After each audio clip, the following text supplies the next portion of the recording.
سپہر کے 3 بجے ہیں۔ السلام علیکم، یہ ریڈیو پاکستان ہے۔ عمرانہ ناہید سے خبریں سنیے۔ پہلے اہم خبروں کا خلاصہ۔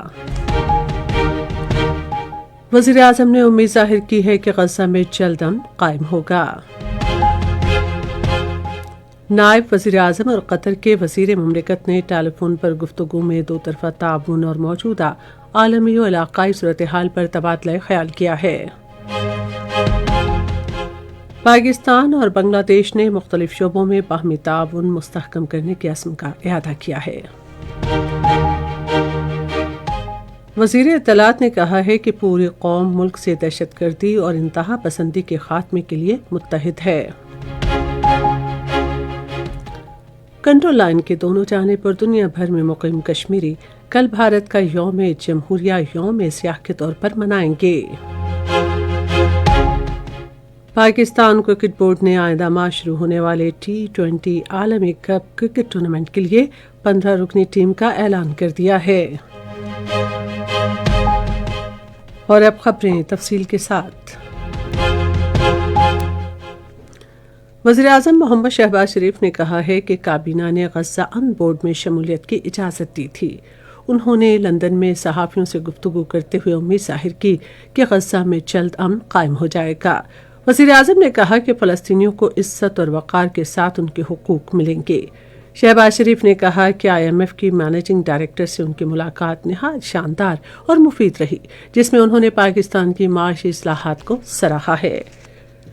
نائب وزیر اعظم اور وزیر خارجہ اسحاق ڈار نے قطر کے وزیر مملکت ڈاکٹر محمد بن عبدالعزیز الخلیفی سے ٹیلی فون پر گفتگو کی۔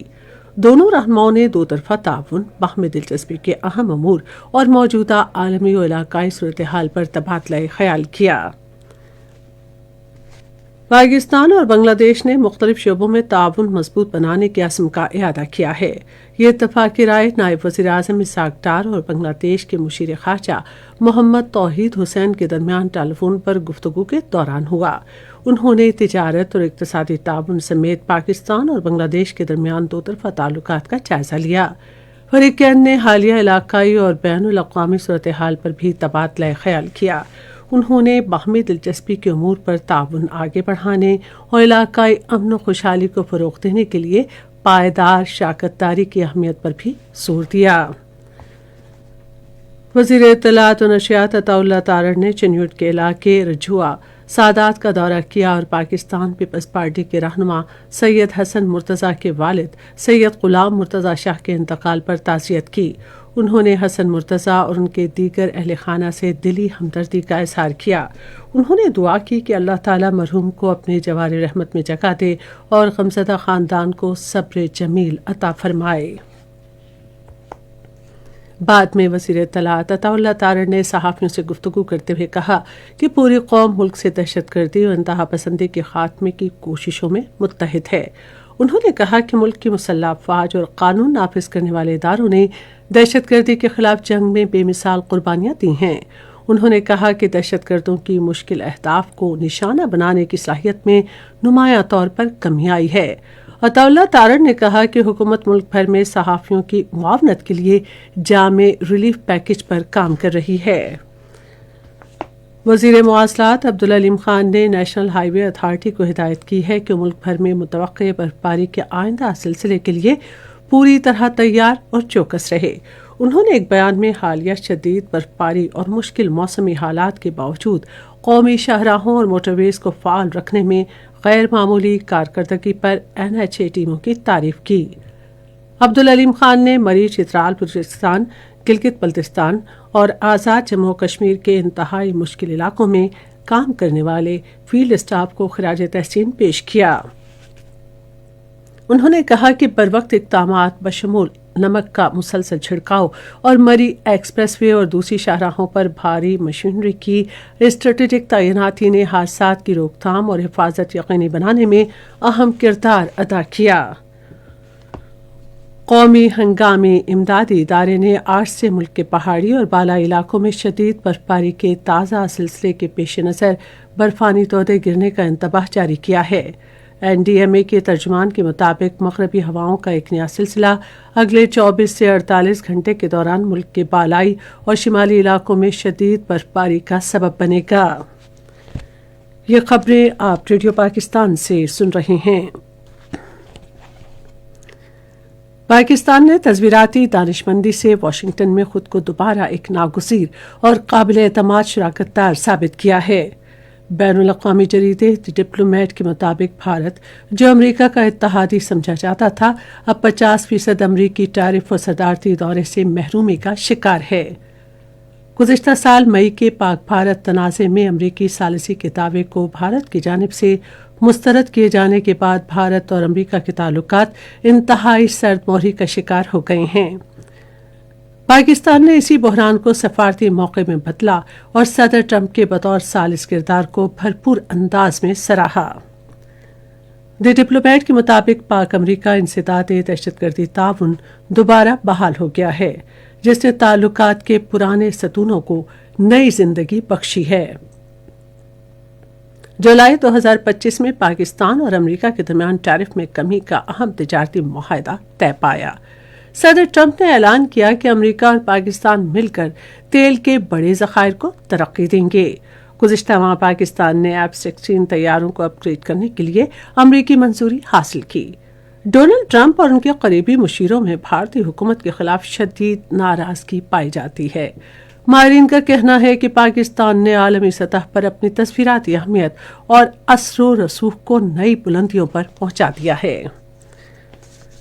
بھارت کے غیر قانونی زیر قبضہ جموں و کشمیر میں آج ہندواڑہ قتل عام کے شہداء کی 36ویں برسی منائی جا رہی ہے۔ کشمیر میڈیا سروس کے مطابق 1990 میں آج کے دن بھارتی فوج نے شمالی کشمیر کے ہندواڑہ قصبے میں پرامن مظاہرین پر فائرنگ کر کے کم از کم 21 نہتے کشمیریوں کو شہید اور متعدد کو زخمی کر دیا تھا۔ کنٹرول لائن کے دونوں جانب اور دنیا بھر میں مقیم کشمیری کل بھارت کا یوم جمہوریہ یوم سیاہ کے طور پر منائیں گے۔ کشمیر میڈیا سروس کے مطابق اس موقع پر مقبوضہ جموں و کشمیر میں مکمل ہڑتال ہوگی اور آزاد کشمیر میں بھارت مخالف مظاہرے اور ریلیاں نکالی جائیں گی۔ میانمار میں عام انتخابات کے حتمی مرحلے کی پولنگ جاری ہے۔ یہ انتخابات میانمار میں فوج کے اقتدار پر قابض ہونے کے تقریباً 5 سال بعد ہو رہے ہیں۔ افغان طالبان رجیم کے دوبارہ اقتدار میں آنے کے بعد سے افغانستان کی معیشت بدترین زبوحالی کا شکار ہے۔ اس رجیم کی تمام تر توجہ ملک کی معیشت کے بجائے جبر و استبداد اور دہشت گردوں کی حمایت سے اپنا اقتدار مضبوط کرنے پر مرکوز ہے۔ سابق افغان وزیر خزانہ انوار الحق احدی نے افغانستان انٹرنیشنل کو ایک انٹرویو میں کہا ہے کہ افغانستان پر قابض طالبان رجیم میں سرمایہ کاری کے لیے بنیادی فریم ورک تک موجود نہیں۔ انہوں نے کہا کہ بین الاقوامی پابندیوں اور جامع معاشی پالیسیوں کی عدم موجودگی سے سرمایہ کاری مزید محدود ہو چکی ہے۔ ادھر اقوام متحدہ کی رپورٹ میں نشاندہی کی گئی ہے کہ افغانستان میں دہشت گردی اور تباہال معاشی صورتحال کی وجہ سے بے روزگاری کی شرح 75% تک پہنچ گئی ہے۔ رپورٹ میں خبردار کیا گیا ہے کہ افغانستان میں دہشت گرد گروہوں کی موجودگی علاقائی امن و استحکام کو شدید خطرے سے دوچار کر رہی ہے۔ دوسری جانب ماہرین کے مطابق افغان طالبان حکومت کی ناقص پالیسیاں افغانستان کو درپیش سیکیورٹی اور انسانی بحران کی بنیادی وجوہات ہیں۔ پاکستان کرکٹ بورڈ نے آئندہ ماہ شروع ہونے والے T20 عالمی کپ کرکٹ ٹورنامنٹ کے لیے 15 رکنی ٹیم کا اعلان کر دیا ہے۔ یہ اعلان آج لاہور میں PCB کے ڈائریکٹر ہائی پرفارمنس اور قومی سلیکشن کمیٹی کے رکن عاقب جاوید نے ایک پریس کانفرنس کے دوران کیا۔ ٹیم میں کپتان سلمان علی آغا کے علاوہ ابرار احمد، بابر اعظم، فہیم اشرف، فخر زمان، خواجہ محمد نافع، محمد نواز، محمد سلمان مرزا، نسیم شاہ، صاحبزادہ فرحان، سائم ایوب، شاہین شاہ آفریدی، شاداب خان، عثمان خان اور عثمان طارق شامل ہیں۔ پاکستان کو گروپ اے میں رکھا گیا ہے اور وہ ٹورنامنٹ میں اپنا پہلا میچ اگلے ماہ کی 7 تاریخ کو کولمبو میں نیدرلینڈ کے خلاف کھیلے گا۔ اور اب موسم۔ محکمہ موسمیات کی پیشگوئی کے مطابق آئندہ 12 گھنٹے کے دوران ملک کے بیشتر حصوں میں موسم سرد اور خشک، جبکہ بالائی خیبر پختونخوا، کشمیر اور گلگت بلتستان میں انتہائی سرد اور مطلع جزوی طور پر ابرآلود رہے گا۔ ملک کے بیشتر حصوں میں سرد ہوائیں چلنے کا بھی امکان ہے، تاہم جنوب مغربی بلوچستان میں شام اور رات کے اوقات میں مطلع جزوی طور پر ابرآلود رہنے